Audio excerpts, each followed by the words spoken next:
नमस्कार, आप सभी का स्वागत हेलो किसान में। मैं हूं मुकुल शर्मा।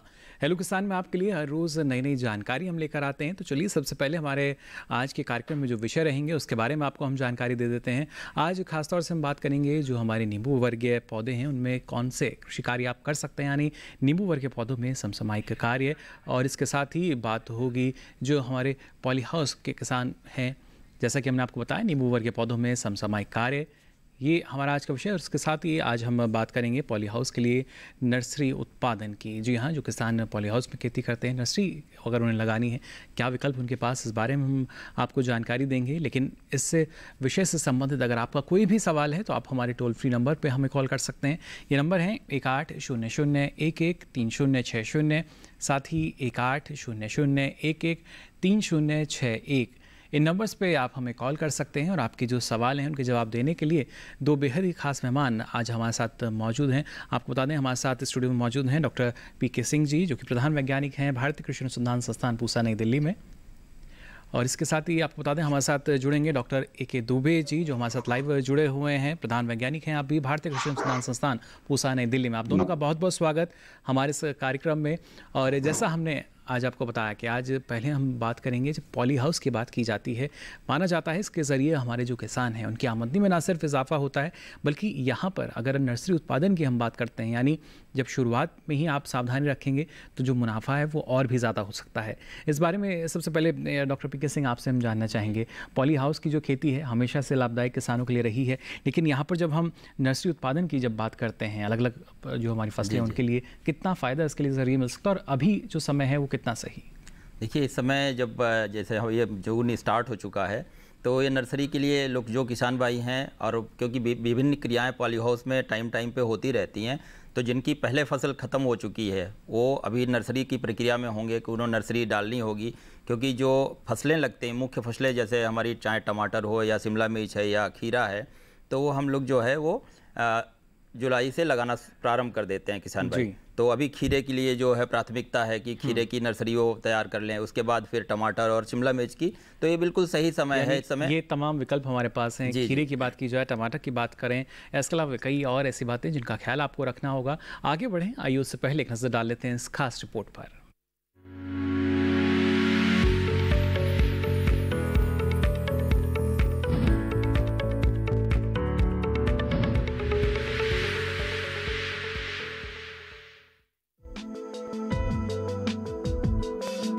हमारे देश में आबादी का एक बड़ा हिस्सा खेती किसानी से जुड़ा है। खासकर ग्रामीण इलाकों में खेती आमदनी का एक मुख्य स्रोत है। समय के साथ साथ कृषि उत्पादन तकनीकियों के विकास की जरूरत बढ़ी और पॉली हाउस खेती एक बेहतर आधुनिक कृषि तकनीक के रूप में सामने आई। इसके इस्तेमाल से उन जगहों पर भी फसलों की पैदावार संभव हुई है जहां पहले संभव नहीं थी। पॉली हाउस खेती से फसलों की उत्पादकता और गुणवत्ता भी बढ़ी है। पॉली हाउस यानी प्लास्टिक के हरित गृह ऐसे ढांचे होते हैं जो परंपरागत कांच घरों की जगह बेमौसमी फसलों की पैदावार के लिए उपयोग में लाए जा रहे हैं। ये ढांचे बाहर के वातावरण के प्रतिकूल होने के बावजूद भीतर उगाए गए पौधों का संरक्षण करते हैं और बेमौसमी नर्सरी व फसलों को उगाने में सहायक होते हैं। नर्सरी एक ऐसा स्थान है जहां पर पौधों को उनके रोपण से पहले उचित आकार तक उगाया जाता है। सब्जियों को अगर उनके मौसम से पूर्व या बाद में उगाया जाए तो किसानों को अधिक फायदा होता है। पॉली हाउस में नर्सरी तैयार करने के कई लाभ होते हैं, जैसे साल भर पौधा उत्पादन, एक ही आकार व ओज के पौधे, प्रति वर्ग मीटर अधिकाधिक पौधे, अच्छी गुणवत्ता की पौध, खाद पानी व कीटनाशकों का कम इस्तेमाल और ग्रीन हाउस प्रभाव से अंदर का तापमान बढ़ जाता है, जिसका उपयोग किया जा सकता है। इसमें खेती से रोग व कीटों की रोकथाम आसानी से की जा सकती है और पौध स्थानांतरण एवं रोपण आसानी से हो जाता है। इसके अलावा पॉली हाउस नर्सरी लगाने से प्रति एकड़ बीज की मात्रा कम लगती है। यदि बीज में अंकुरण की क्षमता है और ओज नहीं है तो भी इस विधि से स्वस्थ पौध बना सकते हैं। रोपण के बाद मरण क्षमता न के बराबर रहती है और रोपाई के बाद भी पौधे बहुत जल्दी स्थापित हो जाते हैं।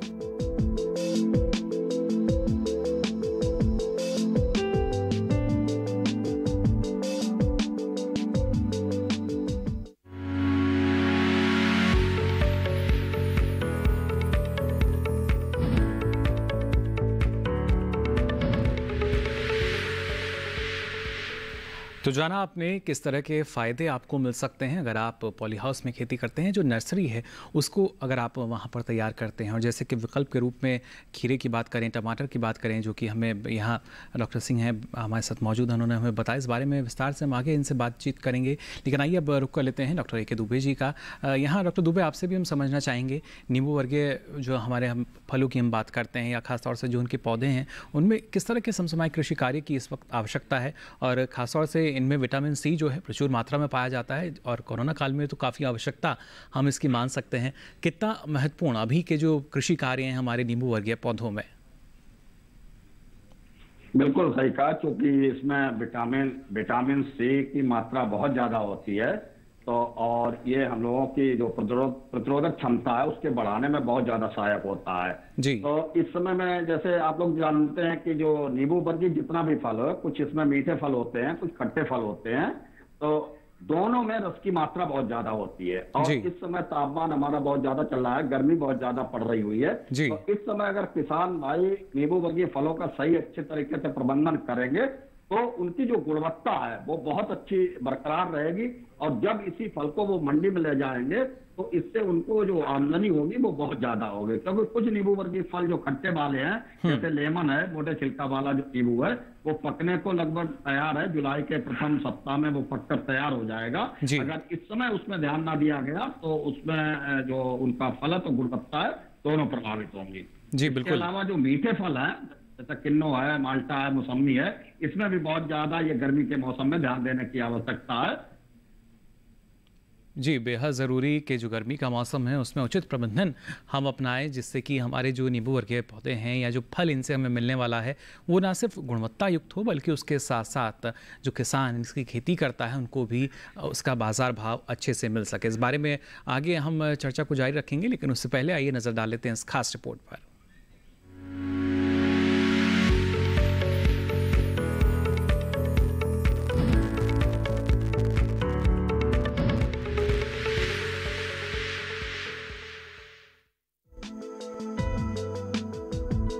माल्टा, संतरा, नींबू, मीठा नींबू आदि नींबू वर्गीय पौधों की एक श्रेणी में आते हैं। इनमें विटामिन सी की मात्रा ज्यादा होती है। नींबू वर्गीय फल फसलों की भरपूर पैदावार के लिए उचित बाग प्रबंधन की जरूरत होती है। हल्की और मध्यम उपज वाली बलुई दोमट मिट्टी नींबू वर्गीय फलों के लिए उपयुक्त होती है। नींबू वर्गीय फलों में दो प्रकार के फल प्रमुख हैं। एक तो वे जो खट्टे फल देते हैं, और दूसरे जो मीठे फलों के लिए उगाए जाते हैं। खट्टे फलों में मुख्य रूप से लाइम और लेमन है, जबकि मीठे फलों में संतरा, मौसमी, मीठा नींबू और ग्रेप फ्रूट आदि प्रमुख हैं। अच्छी फसल के लिए नींबू वर्गीय पौधों में समसामयिक कार्य जरूरी हैं, क्योंकि इनमें कीटों और रोगों के लगने की आशंका रहती है, जिस कारण विभिन्न कीटों और बीमारियों के कारण फल की पैदावार व गुणवत्ता पर प्रतिकूल प्रभाव पड़ता है। लेकिन फसल में समसामयिक कार्य करके किसान अच्छी पैदावार ले सकते हैं। नए बाग लगाने के लिए मई में बाग का रेखांकन करके गड्ढे खोद लेने चाहिए। पौधशाला के पौधों की नियमित सिंचाई, गुड़ाई और निराई करते रहें।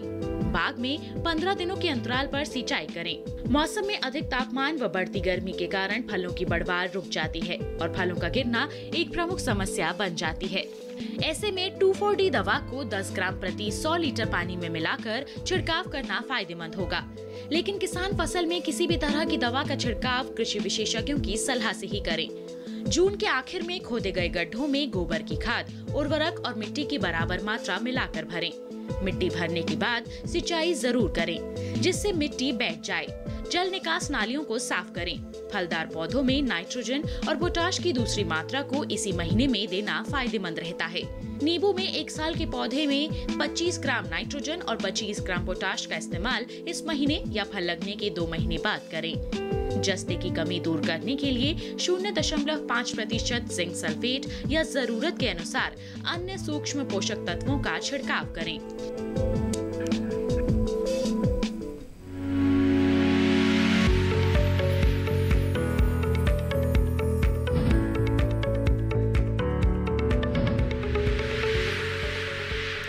तो जाना आपने हमारे जो नींबू वर्गीय फल हैं उनमें किस तरह के प्रबंधन की भी आवश्यकता है, कौन कौन से कृषि कार्य आपको करने होंगे, आगे भी आपको विस्तार से जानकारी देंगे। हमारे साथ डॉक्टर ए.के. दुबे लगातार हमारे साथ बने हुए हैं। यहाँ डॉक्टर पी.के. सिंह आपसे भी हम समझना चाहेंगे, जैसे आपने सुझाया कि जो किसान खीरे की खेती करना चाहते हैं और पॉली हाउस में हम कहते हैं कि ना सिर्फ बेमौसमी खेती बल्कि साल भर अगर आपकी जो आमदनी है वो अच्छी रहे उसके लिए एक बेहतर विकल्प है पॉली हाउस।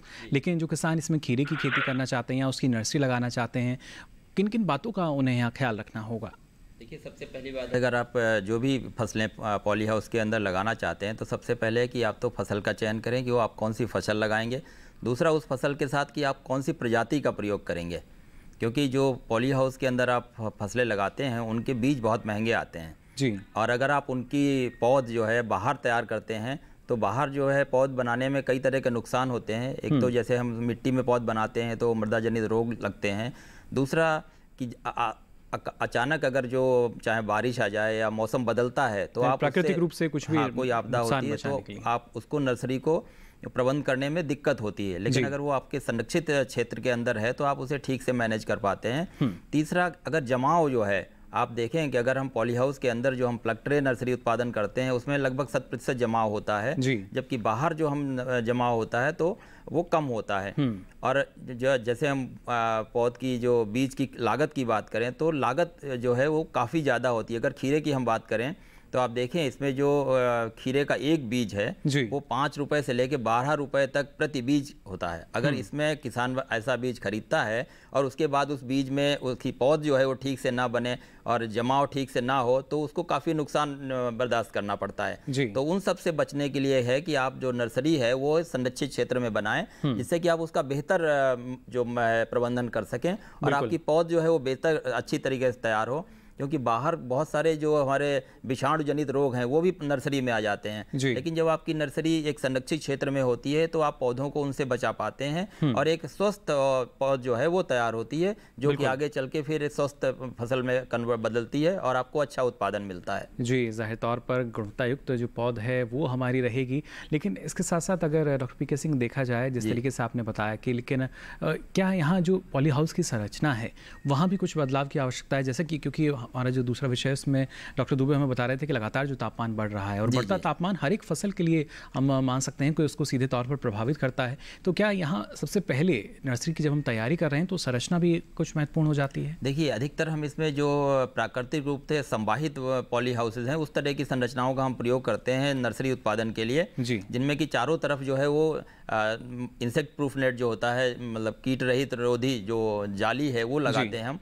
ये 40 मेस की जाली होती है जिसमें कि कीड़ा कोई भी, जैसे व्हाइट फ्लाई जैसा छोटा कीड़ा है वो भी अंदर प्रवेश नहीं कर सकता है। और ऊपर इसकी छत जो है वो पॉलीथीन की होती है, तो इसमें हवा का संवहन चारों तरफ से होता रहता है, तो बात जो तापमान है वो उतना ज़्यादा उसके अंदर नहीं होता है।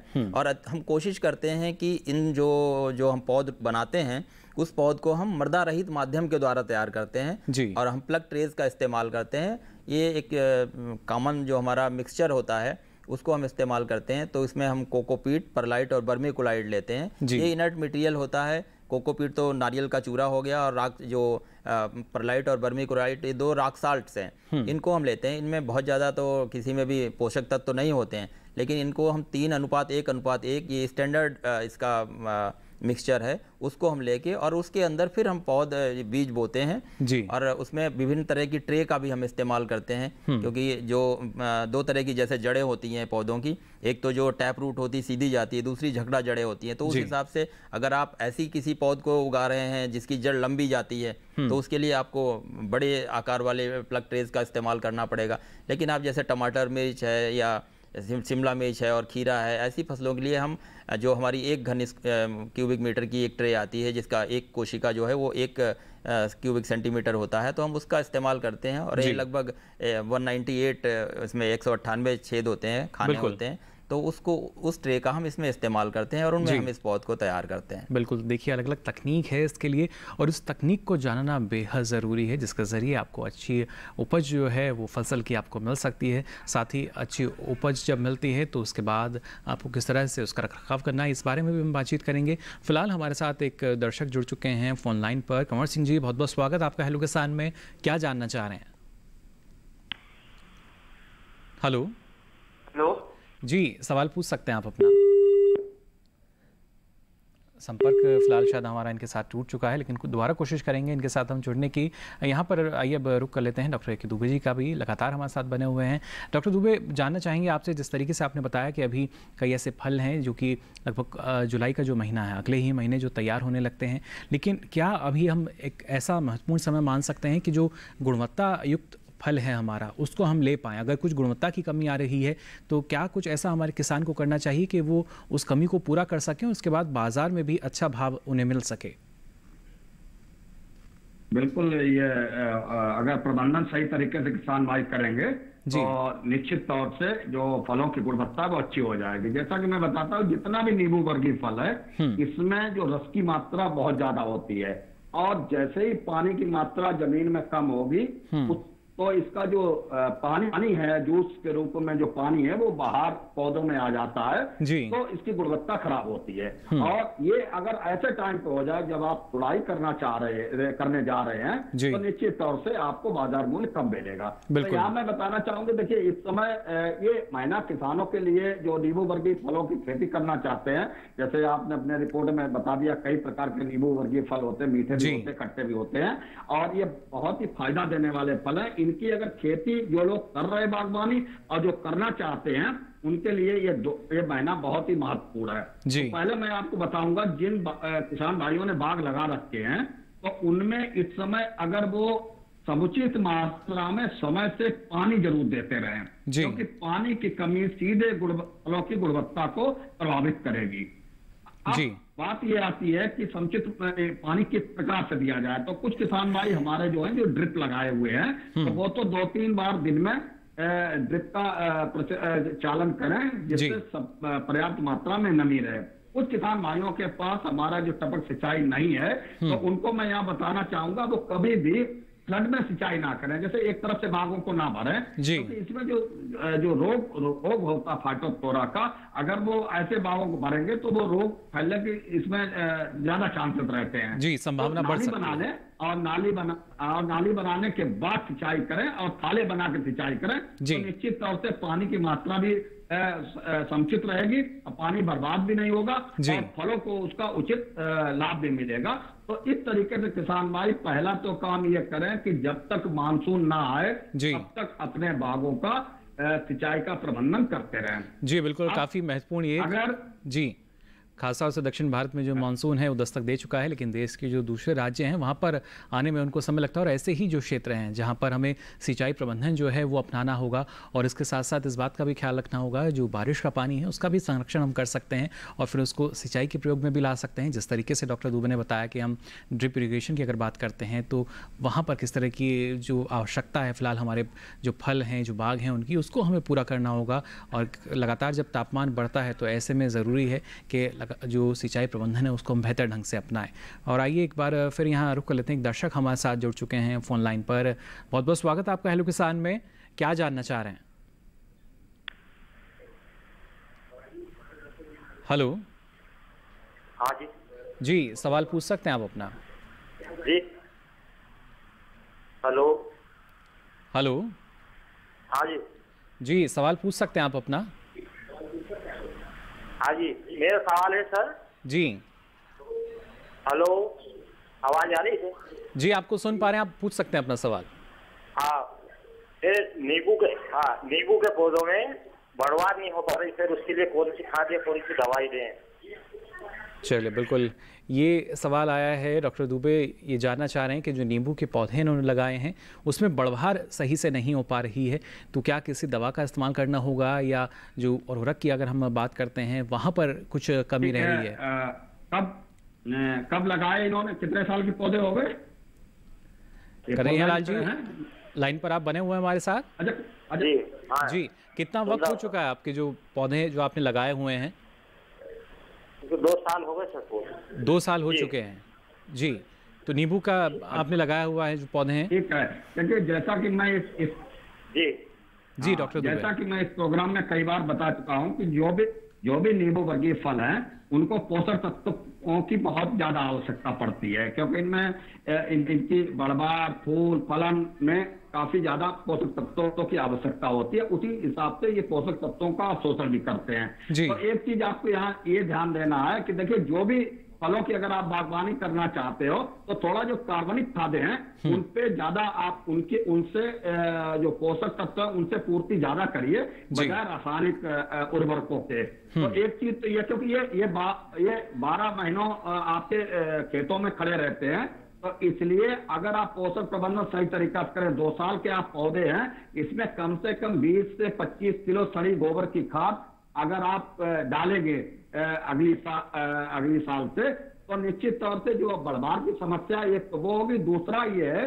कि इसके कार्बनिक खादों के साथ साथ आप रासायनिक खादों का 30 से 40% तक पूर्ति आप रासायनिक खादों से करिए, क्योंकि जो गोबर की खाद या कंपोस्ट या वर्मी कंपोस्ट होती है उसमें जो पोषक तत्व है वो धीरे धीरे पौधों को मिलते हैं, जबकि जो रासायनिक खाद है उनसे कई अवस्थाएं पौधे की ऐसी होती है जब उसको पोषक तत्वों की बहुत ज्यादा मात्रा में जरूरत होती है। तो मैं यहाँ आपको बताना चाहूंगा जी, आप जब पौधे में बढ़वार हो रही हो, पौधे में कल्ले निकल रहे हो जी, उस समय आप रासायनिक खादों का प्रयोग करें। और ये अवस्था उत्तरी भारत में 2 बार आती है, एक तो फरवरी मार्च में आएगी, तो फरवरी मार्च में आप रासायनिक खाद का प्रयोग पौधे की उम्र देख के करिए, और दूसरी अवस्था ये आती है मानसून में, जुलाई अगस्त में, उस समय आप रासायनिक खाद का प्रयोग कर सकते हैं। अपनी रासायनिक खाद को 2-3 छोटी मात्राओं में डिवाइड करके बांट के तब आप डालें, जिससे ज्यादा से ज्यादा वो पौधों को मिल सके। यानी एक निश्चित अनुपात में हमें पौधे हैं जी उनके में बढ़वार होगी। बिल्कुल, एक निश्चित अनुपात में देखिए जो उर्वरक प्रबंधन है उसका हमें यहाँ पर पूरी तरीके से ख्याल रखना होगा, और तभी बेहतर बढ़वार जो है वो हमारे पौधों की हो सकेगी। आगे भी आपको हम जानकारी देते रहेंगे, लेकिन फिलहाल हेलो किसान में वक्त हो चला एक छोटे से ब्रेक का। कहीं मत जाइए, बने रहिए दूरदर्शन किसान पर।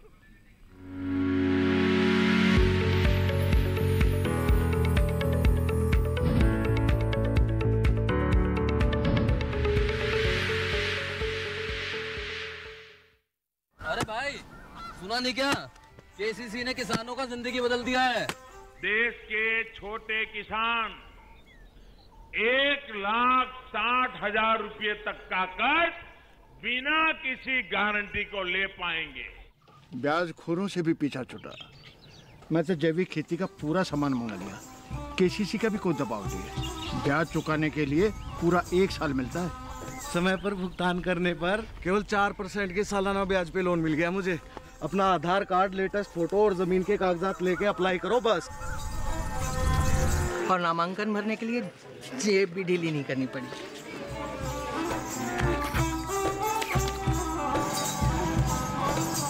चाचा, उधार चुकाने के 24 घंटे के बाद उतने ही पैसे वापस निकाल सकते हैं। केसीसी ने किसानों की जिंदगी वाकई बदल दी है। तो आप भी किसान क्रेडिट कार्ड अपनाएं और सहजता से ऋण पाएं।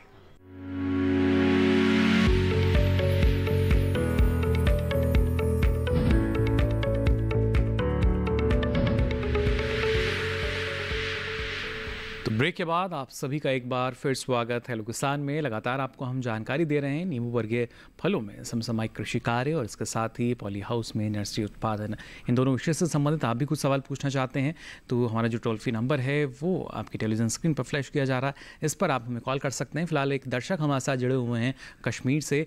बहुत बहुत स्वागत आपका हेलो किसान में। क्या जानना चाह रहे हैं? हेलो हेलो सर जी, मोहम्मद अमीन जी, बहुत बहुत स्वागत आपका। क्या जानना चाह रहे हैं? सर मैं जानना चाहता हूँ सर, जो नर्सरी हम कैसे बना सकते हैं? टमाटर की नर्सरी हम पॉली हाउस में कैसे तैयार कर सकते हैं, आप जानना चाह रहे हैं?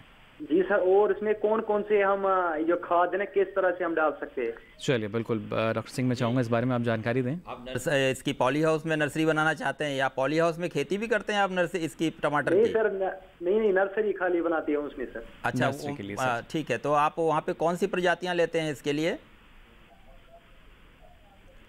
मतलब आप जो प्रजातियाँ लेते हैं क्या वो प्रजातियाँ पॉली हाउस में लगाई जाती हैं या खुले खेत में? नहीं सर, पॉली हाउस में सर।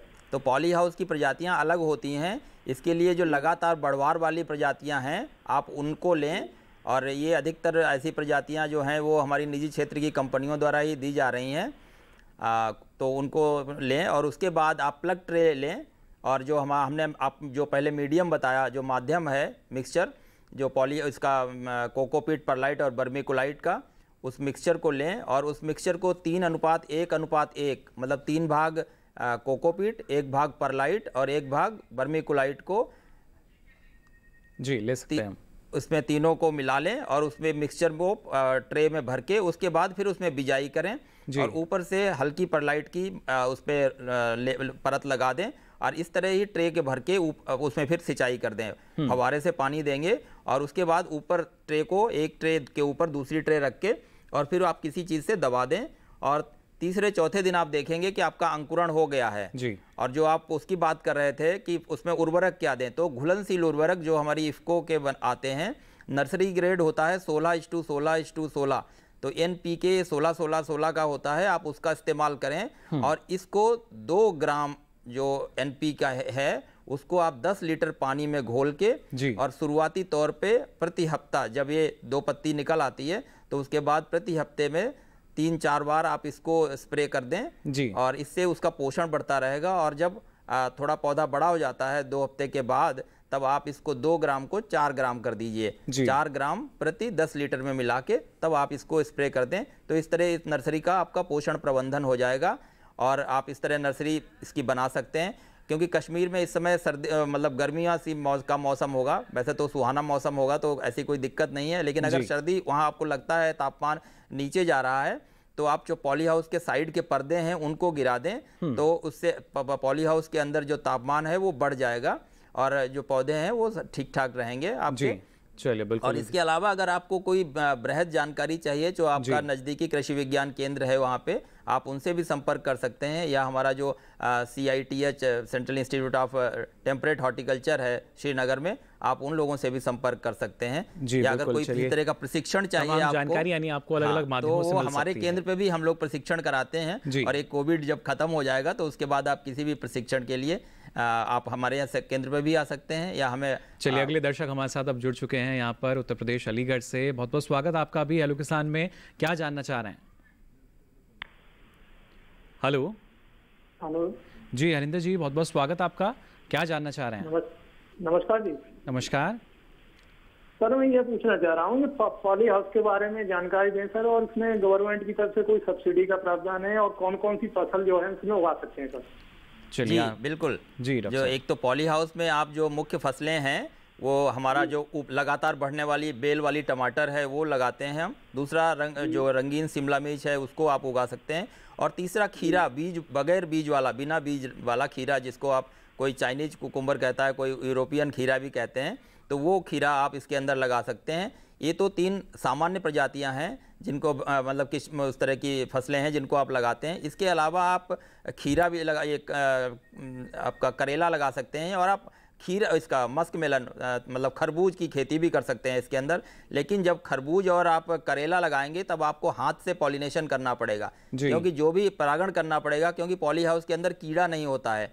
तो इसलिए आप इस चीज़ का ध्यान रखें, जो भी फसलें लगाएं आप वो स्वपरागित फसलें हों, क्योंकि टमाटर भी स्वपरागित है, जो शिमला मिर्च भी है उसमें भी स्वपरागण हो जाता है। और जो आप खीरा, हम बिना बीज वाला खीरा लगाते हैं उसमें परागण की आवश्यकता ही नहीं पड़ती है जी। तो इसलिए इनकी फसलें जो किस्में हैं वो अलग होती हैं, इसलिए एहतियात बरतें किस्मों का चयन करने में। दूसरा सवाल आपने पूछा कि जो सब्सिडी की बात है, तो भारत सरकार इस पे 50% अनुदान देता है। उसके अलावा संबंधित जो राज्य सरकारें हैं वो भी अपने अपने स्तर पर 10 से लेके 25% तक अनुदान देती हैं। तो इसलिए आप इसके लिए अपने जिले के जिला उद्यान अधिकारी से संपर्क करें और वो अनुदान के बारे में आपको बेहतर राय दे सकेंगे और आपकी फाइल जो है वो वहीं से मूव होगी। चलिए बिल्कुल। तो देखिए तमाम जानकारी लगातार हमारे जो विशेषज्ञ हैं वो आपको दे रहे हैं। यहाँ डॉक्टर ए.के. दुबे, आपसे भी हम जानना चाहेंगे, जिस तरीके से आपने बताया कि ना सिर्फ सिंचाई प्रबंधन जो है, अभी जिस तरह का मौसम है वो काफ़ी महत्वपूर्ण हो जाता है, इसके साथ साथ हमें उनके पोषण का भी ख्याल रखना होगा अगर हम चाहते हैं कि अच्छा फलन जो है वो हमें मिल सके।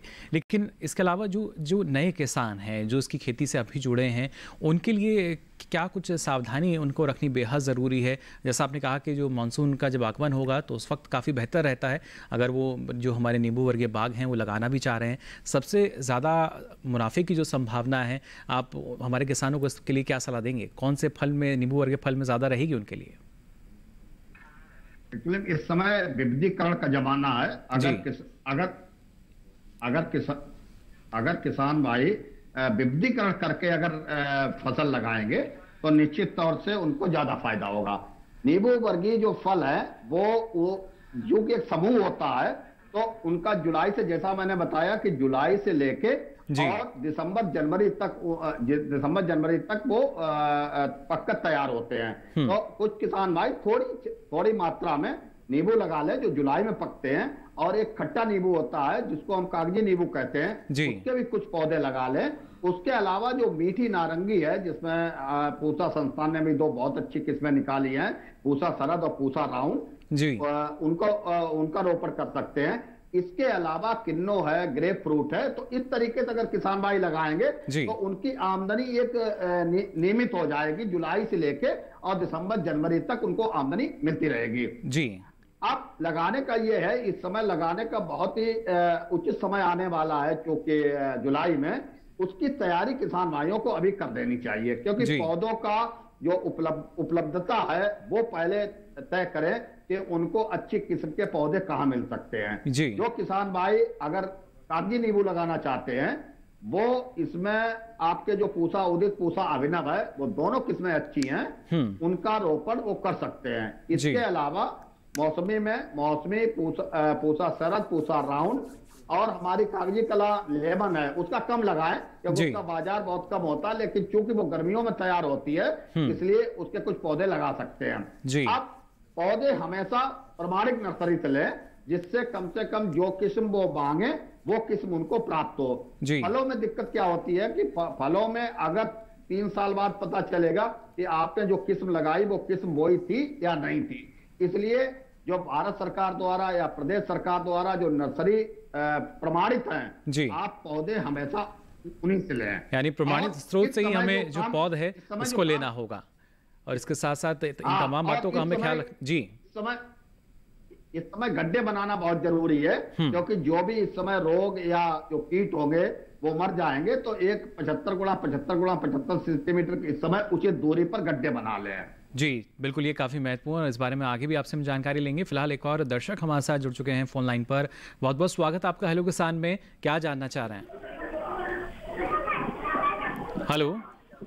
हाँ सर जी, घनश्याम जी, आपसे गुजारिश करना चाहेंगे अपने टीवी सेट का वॉल्यूम आप कम कर दीजिए और अपना सवाल आप पूछ सकते हैं। हाँ ये बिल्कुल सर, अभी संतरे के पौधे में खाद के बारे में पूछ रहा है। आप संतरा लगाना चाह रहे हैं? नहीं, लगे हुए हैं, फलन के लिए खाद का पूछ रहा हूँ, कितना क्या डालना। चलिए बिल्कुल, डॉक्टर दुबे एक सवाल आपके लिए आया है। संतरे की ये खेती कर रहे हैं और उसके फलन के लिए जो खाद की मात्रा है इनको क्या रखनी चाहिए? मध्य प्रदेश से हमारे साथ जुड़े हैं। ठीक है, प्राप्त कर चुके हैं, यानी कि 5 साल से ऊपर के हो चुके हैं जी। तो कम से कम 50 से 60 किलोग्राम प्रति पौधा सड़ी हुई गोबर की खाद या वर्मी कंपोस्ट या कंपोस्ट जी फसल तुड़ाई के तुरंत बाद डालें। फसल तुड़ाई के तुरंत बाद डालें जी। और 600 ग्राम नाइट्रोजन, 400 ग्राम फास्फोरस और 600 ग्राम पोटास की मात्रा 3 भागों में बांट के, बराबर 3 भागों में बांट के, एक आप जब फलन हो जाए, छोटे छोटे फल बन जाए, उस समय मार्च में डाल दें, दूसरा जुलाई अगस्त में डालें और तीसरा सितंबर अक्टूबर में डालें जी। इस तरीके से आप पोषक तत्वों का प्रबंधन करें। दूसरी चीज ये ध्यान देने योग्य ये है कि जब भी आप ये उर्वरकों का प्रयोग करें तो ये जरूर सुनिश्चित कर लें कि आपके बागों में नमी पर्याप्त होनी चाहिए। नमी जब तक पर्याप्त नहीं होगी तो उसका असर उल्टा होगा। तो या तो सिंचाई लगा के आप डालिए और या तुरंत वो डालने के बाद, उर्वरक डालने के बाद आप सिंचाई अवश्य करें जी। बिल्कुल ध्यान दें, अगर आपके पौधों में कोई सूक्ष्म तत्वों के लक्षण की कमी दिखाई पड़ रही है, वो पत्तियों से आप पता कर सकते हैं, या जो कृषि विज्ञान केंद्र में ऐसी कोई समस्या है तो जो कृषि विज्ञान केंद्र पे विषय विशेषज्ञ होते हैं उनको आप बुलाइए, उन्हें दिखाइए।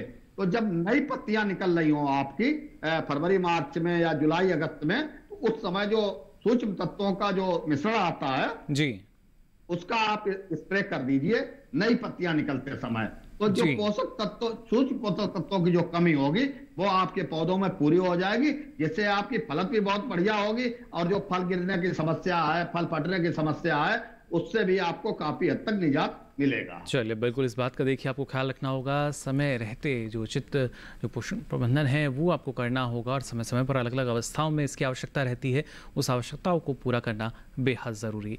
फिलहाल हेलो किसान में वक्त हो चला एक और छोटे से ब्रेक का, जल्द हाजिर होंगे और जानकारी लेकर आप बने रहिए दूरदर्शन किसान पर।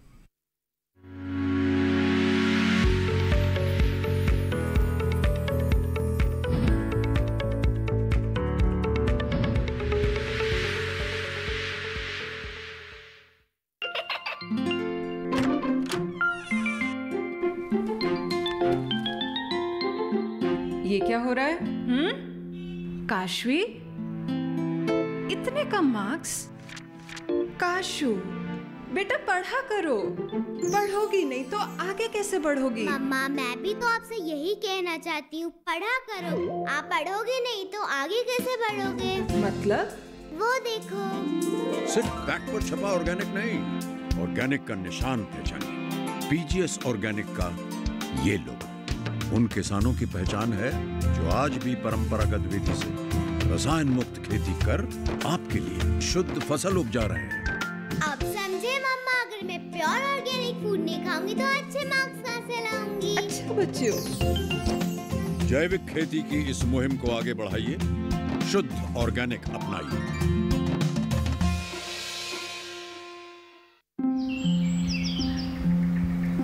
अरे अरे अरे क्या कर रहा है? इधर इधर इधर, हम बोल रहे हैं तेरे बीजू का। पुतला बोल रहा है? हाँ, पक्षियों से तो हम खेत को बचा लेते हैं, पर इन घातक रसायनों से कैसे बचाएं? मतलब? देख बेटा, तू जो ये अंधाधुंध रसायन मिलाता है ना, मिट्टी की सेहत बिगड़ने लगी है, और जब माटी ही कमजोर पड़ जाएगी तो उपज कैसे सेहतमंद होगी? हाँ? अरे पहले ऐसा नहीं था, पूछना अपने बड़े बुजुर्गों से, कैसे फसल लहलहाती थी, शुद्धता झलकती थी। हाँ, माटी भी तंदुरुस्त और लोग भी। पहली वाली बात कहाँ? पर अब तो सब यही डाले हैं। सब नहीं, आज भी लाखों जागरूक किसान परंपरागत विधि से फसल उगा रहे हैं, खर्चा कम और उपज की कीमत भी बेहतर पा रहे हैं। ठीक है भाई, मैं भी आज से जैविक खेती शुरू करूंगा। माटी से प्रेम की परंपरा है परंपरागत खेती।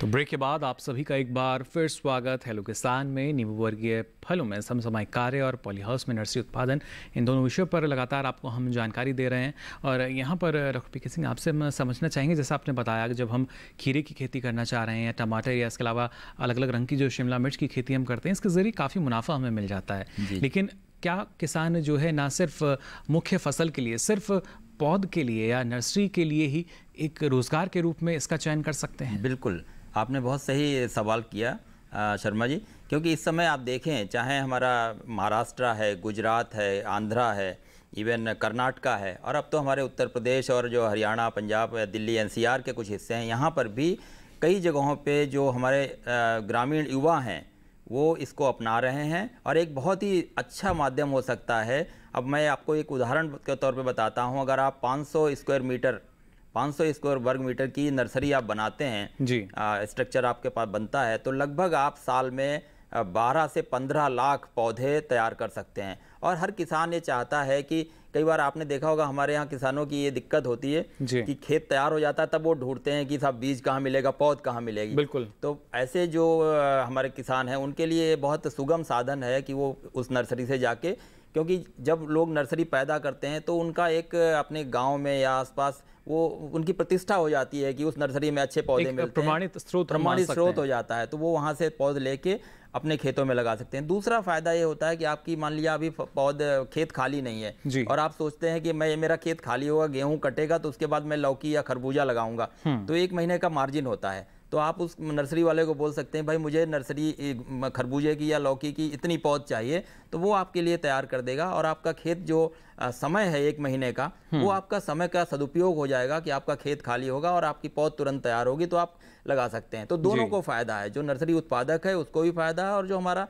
किसान जो प्रयोग कर रहा है उसको भी फायदा है। तीसरा सर, 12 से 15 लाख पौधे आप तैयार करते हैं 500 वर्ग मीटर में, उसमें सालाना हम देखें तो जो मतलब आमदनी होती है वो 3 से 4 लाख रुपए उस व्यक्ति को आमदनी हो जाती है। बिल्कुल, यानी कि रोजगार का साधन भी है और हमारे जो किसानों की सेवा भी हो रही है। जी बिल्कुल, तो अलग अलग स्रोत के जरिए देखिए किस तरीके से माध्यम हम नर्सरी को मान सकते हैं। एक और मैं छोटी सी चीज यहाँ पे कहना चाहूँगा कि अगर कोई किसान भाई या कोई युवा, जो ग्रामीण युवा हमारा, वो 50 वर्ग मीटर की अगर नर्सरी बनाना चाहता है, छोटे से स्तर से शुरू करता है, तो इसमें 5-6 हमारे GI पाइप लगते हैं और 200 वर्ग मीटर जो है वो पॉलीथीन लगती है 200 गेज की, जो कि UV स्टेबलाइज्ड होनी चाहिए ताकि वो जल्दी खराब नहीं हो। इस पे खर्च आता है 7-8 हज़ार रुपए का, और 7-8 हज़ार रुपए का खर्च करके आप नर्सरी उत्पादन प्रारंभ कर सकते हैं। यानी कम लागत में ही आपको मिल सकेगा। बिल्कुल, कम लागत वाला संरचना है, उसको आप बना के और कोई भी किसान किसी भी गांव में कहीं पे भी आप इसको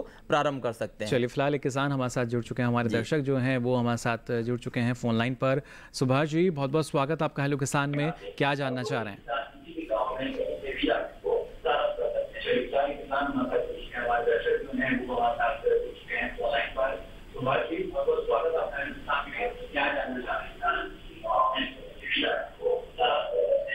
सुभाष जी, आपसे गुजारिश करना चाहेंगे अपने टीवी सेट का वॉल्यूम आप कम कर लें।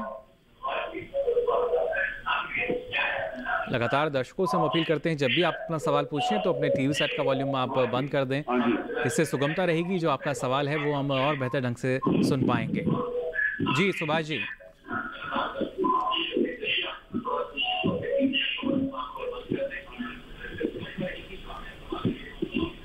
हेलो जी। जी, सवाल पूछ सकते हैं आप मैं अपना। ये पूछना चाह रहा हूँ कि हमारे हाथरस डिस्ट्रिक्ट में या साथी डिस्ट्रिक्ट में ये पौध कहाँ मिलेंगी? आप कह रहे हैं किसी नर्सरी से जो गवर्नमेंट अप्रूव्ड हो वहाँ से लेनी चाहिए। तो मैं एक किसान आदमी हूँ और पढ़ा लिखा हूँ, BSc पास हूँ और 72 एज है मेरी। मैं ये चाहता हूँ कि बागात लगाना, और यहाँ हम गए कई दफे BDO के दफ्तर में, वहाँ कोई बताते ही नहीं, कोई जानते ही नहीं वो लोग। बोले कि एग्रीकल्चर से पूछिए, एग्रीकल्चर कहता भाई मुझे नहीं पता, पढ़ के कहीं बताऊंगा आपको। जी बिल्कुल, ये एक यानी आप बता रहे हैं कि समस्या आती है, ऐसे में क्या किया जाए? हमें पूछना नर्सरी कहाँ है, उस पौधा हम वहाँ से पौधा लेना चाहते हैं। जी, जो आप बता रहे हैं कि गवर्नमेंट की जो अप्रूव्ड है उनसे लेना चाहिए। चलिए, बिल्कुल। किस चीज की खेती आप करना चाह रहे हैं सुभाष जी?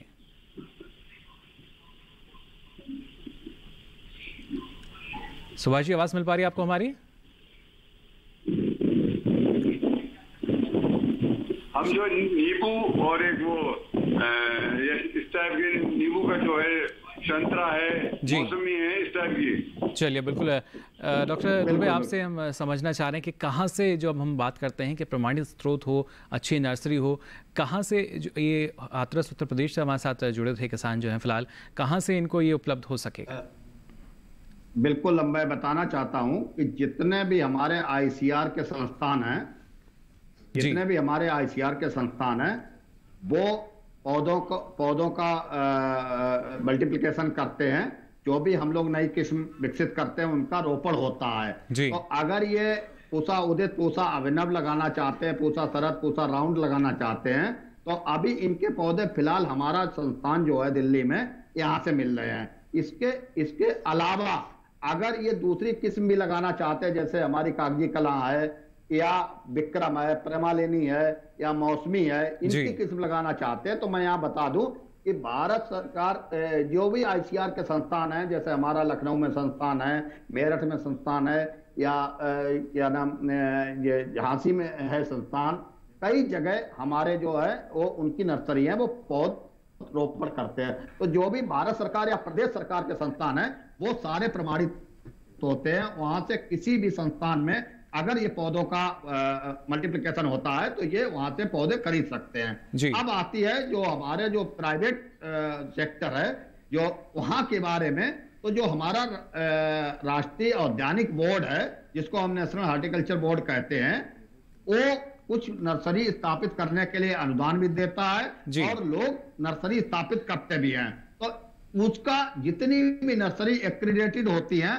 और भारत सरकार यानी कि राष्ट्रीय औद्यानिक बोर्ड द्वारा मान्यता प्राप्त होती है, उनकी पूरी की पूरी लिस्ट उस बोर्ड पे उस पे पड़ी होती है। तो किसान भाई अपने क्षेत्र के हिसाब से उसको देख सकते हैं कि उनके क्षेत्र में कौन सी नर्सरी है जो प्रमाणित नर्सरी है, जो पौधे अच्छे गुणवत्ता के प्रदान करती है, अभी वहां से पौधे किसान भाई ले सकते हैं। तो ज्यादातर कोशिश करें कि जो भी सरकारी तंत्र है वहां पे सब प्रमाणित पौधे हैं, वहां पे आप पौधे ले सकते हैं। चलिए, बिल्कुल इस बात का आपको ख्याल रखना होगा कि जो हमारे अलग अलग संस्थान हैं आपके ज़िले में भी हैं, वहाँ पर आप संपर्क करें। खासतौर से बागवानी विभाग में जाकर आप इसकी और बेहतर ढंग से जानकारी ले सकते हैं। फिलहाल जानकारी का सिलसिला आगे भी जारी रहेगा, लेकिन यहाँ रुक रहे हैं एक और छोटे से ब्रेक के लिए।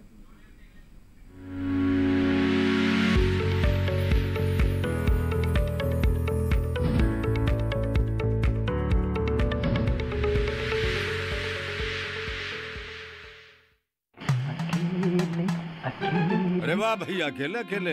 अरे तू भी ले, पर खाएगा कैसे? मैं ऑर्गेनिक खेती की बात कर रहा रे बेटे। अकेले अकेले खेती कब तक करेगा? मतलब गांव में 20-25 किसानों का समूह बना के पंजीकरण करवा ले, फिर सरकारी ट्रेनिंग भी मिलेगी और मुफ्त जैविक बीज खाद भी। फिर बीजीएस ऑर्गेनिक की सरकारी मोहर के साथ तेरी उपज आकर्षक पैक में पहुंचेगी बड़े बाजार तक। अच्छा? हाँ। अरे भाई, कहाँ चल दिया? सबको साथ लाने, आमदनी बढ़ाने। तो किसान भाई समझ गए ना? साथ मिलकर ऑर्गेनिक खेती कीजिए, अपनी परंपरा को आगे बढ़ाइए, ज्यादा मुनाफा कमाइए। माटी से प्रेम की परंपरा है परंपरागत खेती।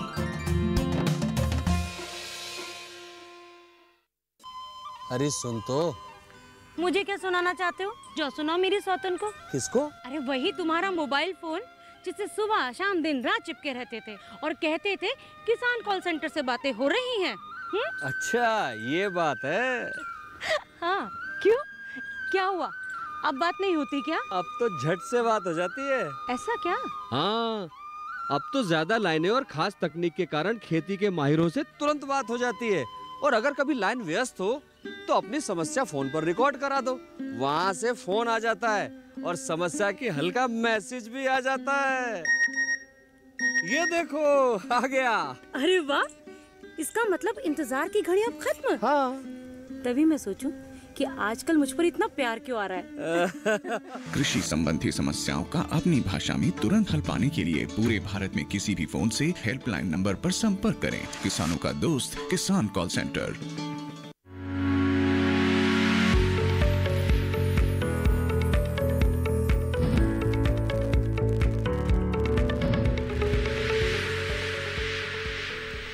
ब्रेक के बाद आप सभी का एक बार फिर स्वागत है हेलो किसान में। और चलिए, लगातार जो दर्शक हैं वो हमारे साथ जुड़ रहे हैं। एक और दर्शक हमारे साथ फोन लाइन पर जुड़ चुके हैं मध्य प्रदेश से। बहुत बहुत स्वागत आपका हेलो किसान में। क्या जानना चाह रहे हैं बीरेन जी? बीरेन जी, आवाज़ मिल पा रही है आपको हमारी? जी आ रही। जी, सवाल पूछ सकते हैं आप अपना। जी सर, मुझे पॉली हाउस कैसे बनवाएं उसकी जानकारी चाहिए थी। जी चलिए, बिल्कुल डॉक्टर सिंह। जी सर, मुझे पॉली हाउस बनवाना, कैसे बनवाना? जी, आप अपने जिले के जो जिला कृषि अधिकारी हैं, जिला उद्यान अधिकारी हैं, तो उनके आप कार्यालय में संपर्क करें, या जो आपके जिले का जो कृषि विज्ञान केंद्र है तो आप उनसे संपर्क करें और वो आपकी मदद करेंगे आपको पॉली हाउस बनाने के लिए। जी बिल्कुल। इसके साथ ही डॉक्टर सिंह, जैसे आपने कहा कि ना सिर्फ आर्थिक मदद जो है वो सरकार द्वारा मिल सकती है, लेकिन अगर जो छोटे किसान हैं या एक समूह के रूप में जो किसान एक पॉली हाउस को अगर पूरी संरचना को लगाना चाह रहे हैं, कितना फ़ायदा मिल सकता है अगर संयुक्त रूप से करें तो? देखिए, अभी जो आपने कहा ये कुछ हमारे जो एनसीआर रीजन में है, 1-2 गांव ऐसे हैं जो सोनीपत ज़िले में हैं और वो लोग कर रहे हैं सामूहिक रूप से, वो संरक्षित खेती को कर रहे हैं। तो इसमें देखिए, जहाँ तक फ़ायदे का अगर नर्सरी की हम बात करें तो जैसे मैंने आपको बताया कि अगर 500 वर्ग मीटर में हम करते हैं और तो हमें प्रति जो व्यक्ति कर रहा है उसको लगभग 4 से 5 लाख रुपए तक प्रति वर्ष जो है उसको आमदनी हो जाती है जी। लेकिन अगर आप फसल उत्पादन करते हैं तो ये फसलों पे डिपेंड करता है कि आप कौन सी फसल लेते हैं। जैसे अगर आपने टमाटर लिया या शिमला मिर्च लिया तो सबसे ज़्यादा इसमें जो लाभ होता है, क्योंकि शिमला मिर्च से होता है जी, क्योंकि आप पूरे साल में 3 फसल ले पाते हैं। जैसे हमारी टमाटर की फसल जो है वो करीब 10 साढ़े 10 महीने चलती है, 11 महीने भी खिंच जाती है। ऐसे ही शिमला मिर्च की फसल भी हमारी लगभग 10 महीने की होती है, एक फसल होती है। लेकिन जो खीरे की फसल हैं वो हम 3 फसलें ले पाते हैं, उसमें 3 साढ़े 3 महीने की हमारी एक फसल होती है, तो उनको हम 3 फसलें ले पाते हैं। तो इसमें जो सबसे अधिक फ़ायदा होता है वो हमें खीरे में होता है, उसके बाद टमाटर और शिमला मिर्च में होता है। तो हम 1 रुपये अगर अमूमन लगाते हैं तो 2 रुपये से लेके हमें 2 रुपये 80 पैसे तक जो मुनाफा होता है वो हमें मुनाफा इससे प्राप्त होता है। यानी देखिए किस तरीके का जो लाभ है वो धीरे धीरे आपको मिलना शुरू हो जाता है और ये लाभ शुरुआत में था, आगे चलकर और भी ज़्यादा बढ़ सकता है। और हम तो किसान भाइयों से कहेंगे कि जो संरक्षित खेती करना चाहते हैं वो कम से कम लागत वाली तकनीकों को अपना के करें और वहाँ से शुरुआत करें और फिर वो आगे धीरे धीरे जो उनको उस मतलब कार्य में पारंगत हो जाएं वो तब जो है ज़्यादा जो जिनमें इन्वेस्टमेंट है उन पे जाएँ वो जी। पहले जो कम लागत वाले संरचनाएं हैं उनका इस्तेमाल करें और उनसे वो फिर आगे बढ़ें। बिल्कुल। इस बीच एक और दर्शक हमारे साथ जुड़ चुके हैं कर्नाटका से। बहुत बहुत स्वागत आपका हेलो किसान में। क्या जानना चाह रहे हैं?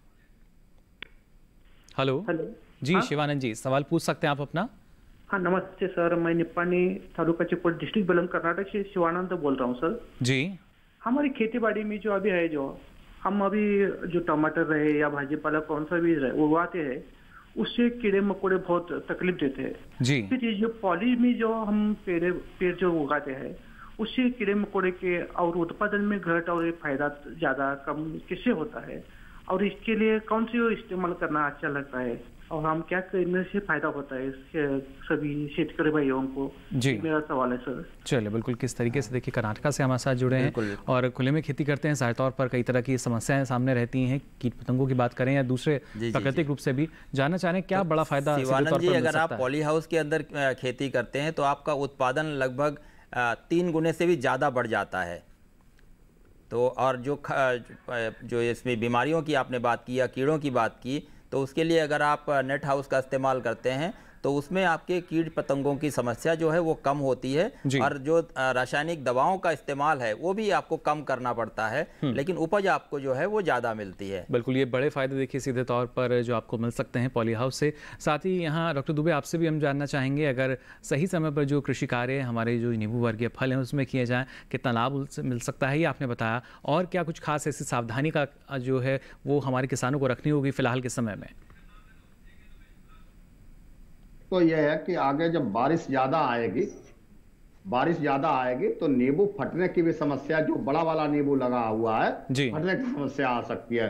तो जैसा कि मैंने इस प्रोग्राम के शुरुआत में कहा था कि फटने की समस्या जब ही आ सकती है जब इस समय पानी कम पौधा लेगा और मानसून आते ही पौधा पानी ज्यादा लेगा तो उसकी त्वचा बढ़ेगी नहीं, परिणाम स्वरूप फल फट जाएगा। तो एक तो किसान भाई जो हमने शुरू में बताया सिंचाई का बहुत ही अच्छे ढंग से प्रबंधन करें और अगर ये समस्या उनके बागों में पिछले वर्ष आई है तो बोरान का एक स्प्रे नई निकलती हुई पत्तियों पे 0.4% यानी कि 4 ग्राम प्रति लीटर के हिसाब से वो स्प्रे कर देंगे तो जो फटने की समस्या है बोरान थोड़ा इलास्टिसिटी बढ़ा देगा तो फटने की समस्या जो है कम होगी। अब आपने बात की फायदा की, तो मैं बताता हूं कि इसमें लागत कम है।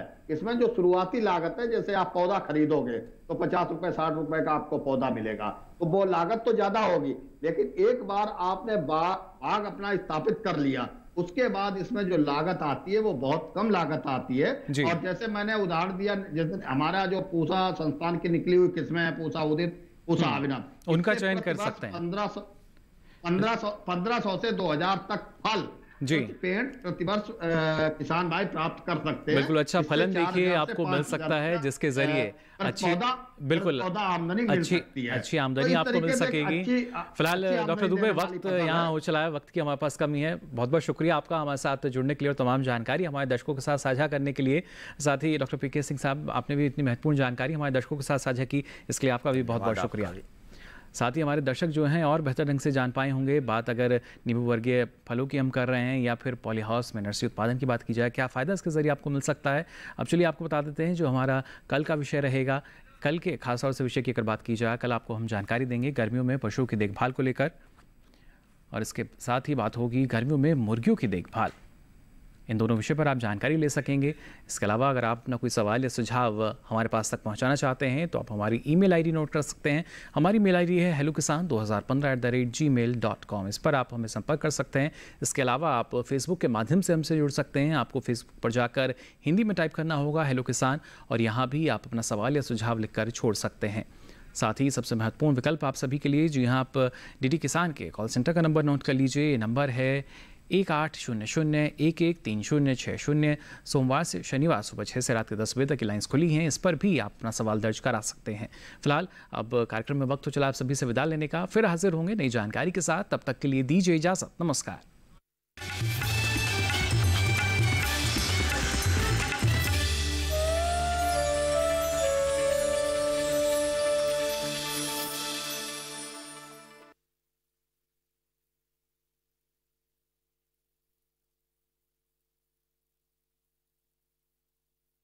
से पहले उसका पंख काटना पड़ेगा, नहीं तो बहुत